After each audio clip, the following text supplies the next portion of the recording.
ಚಿತ್ರದುರ್ಗದ ರೇಣುಕಾಸ್ವಾಮಿ ಕೊಲೆ ಪ್ರಕರಣದ ಎರಡನೇ ಆರೋಪಿ ನಟ ದರ್ಶನ್ ಅವರಿಗೆ ನ್ಯಾಯಾಲಯ ಆದೇಶ ನೀಡಿದರೂ ಕೂಡ ಪರಪ್ಪನ ಅಗ್ರಹಾರ ಜೈಲಿನಲ್ಲಿ ಹಾಸಿಗೆ ಮತ್ತು ದಿಂಬನ್ನು ನೀಡುತ್ತಿಲ್ಲ ಎನ್ನುವ ಆರೋಪಗಳು ಕೇಳಿಬಂದಿದೆ.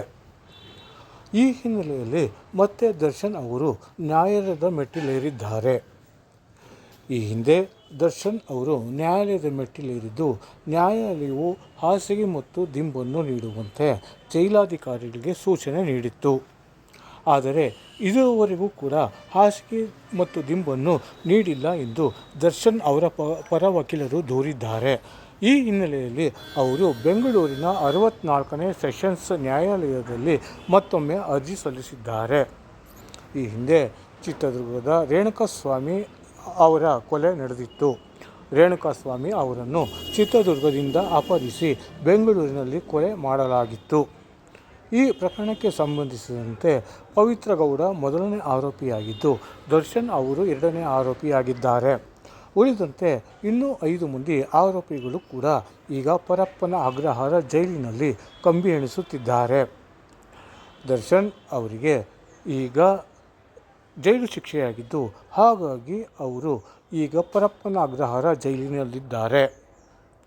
ಈ ಹಿಂದೆ ಅವರಿಗೆ ಜಾಮೀನು ಸಿಕ್ಕಿತಾದರೂ ರಾಜ್ಯ ಸರ್ಕಾರ ಇದನ್ನು ಪ್ರಶ್ನಿಸಿ ಸುಪ್ರೀಂ ಕೋರ್ಟಿನ ಮೆಟ್ಟಿಲೇರಿದ ಪರಿಣಾಮ ದರ್ಶನ್ ಅವರ ಜಾಮೀನು ಈಗ ರದ್ದುಗೊಂಡಿದೆ.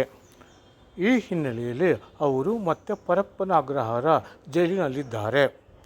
ಅಲ್ಲದೆ ಇವರನ್ನು ಬಳ್ಳಾರಿ ಜೈಲಿಗೆ ವರ್ಗಾಯಿಸುವಂತೆ ಇಲ್ಲಿನ ಜೈಲಾಧಿಕಾರಿಗಳು ಕೂಡ ನ್ಯಾಯಾಲಯಕ್ಕೆ ಅರ್ಜಿ ಸಲ್ಲಿಸಿದ್ದರು.